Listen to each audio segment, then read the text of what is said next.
But Maccabees and they that were with him, by the protection of the Lord, recovered the temple and the city again. But he threw down the altars which the heathens had set up in the streets, as also the temples of the idols. And having purified the temple, they made another altar, and taking fire out of the fiery stones, they offered sacrifices after 2 years, and set forth incense and lamps and the loaves of proposition. And when they had done these things, they besought the Lord, lying prostrate on the ground, that they might no more fall into such evils, but if they should at any time sin, that they might be chastised by him more gently, and not be delivered up to the barbarians and blasphemous men. Now upon the same day that the temple had been polluted by the strangers, on the very same day it was cleansed again, to wit, on the 25th day of the month of Caslu. And they kept 8 days with joy, after the manner of the Feast of the Tabernacles, remembering that not long before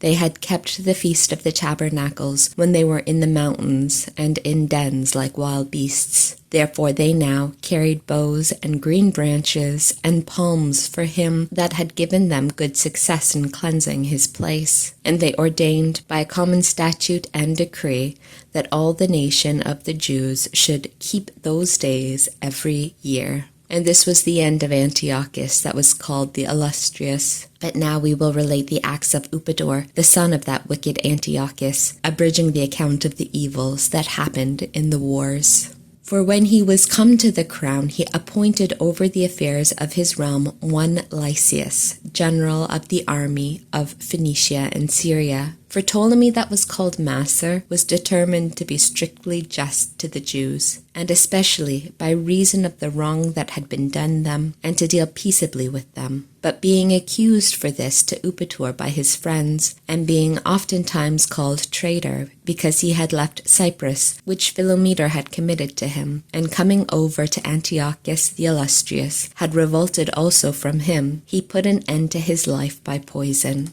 But Gorgias, who was governor of the holds, taking with him the strangers, often fought against the Jews. And the Jews that occupied the most commodious hold received those that were driven out of Jerusalem, and attempted to make war. Then they that were with Maccabees, beseeching the Lord by prayers to be their helper, made a strong attack upon the strongholds of the Idumeans, and assaulting them with great force, won the holds, killed them that came in the way, and slew altogether no fewer than 20,000. And whereas some were fled into very strong towers, having all manner of provision to sustain a siege, Maccabees left Simon and Joseph and Zacchus, and them that were with them in sufficient number to besiege them, and departed to those expeditions which urged more. Now they that were with Simon, being led with covetousness, were persuaded for the sake of money by some that were in the towers, and taking 70,000 drachmas, let some of them escape.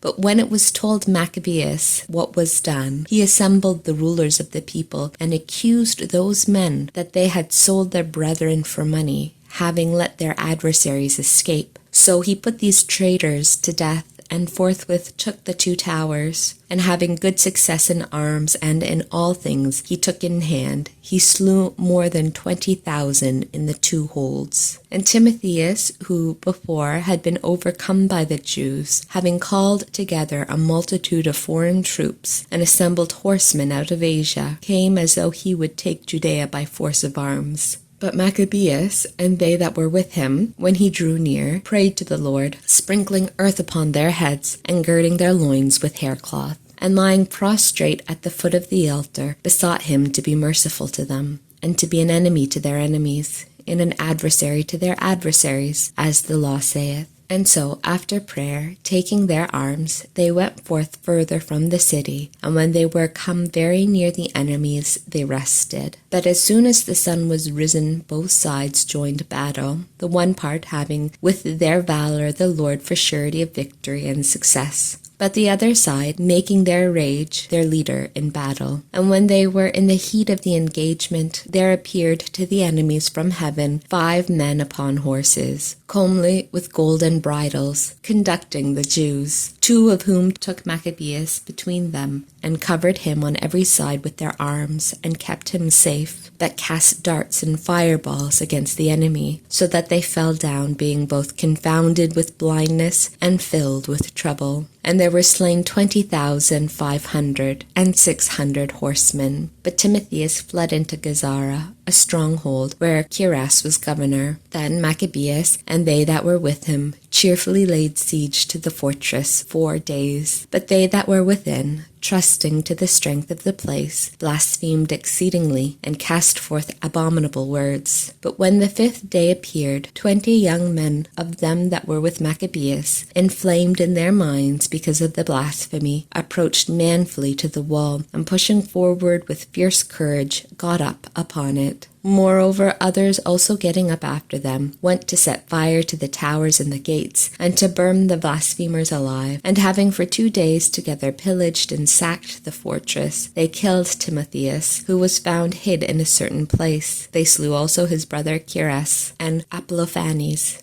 And when this was done, they blessed the Lord with hymns and thanksgiving, who had done great things in Israel, and given them the victory.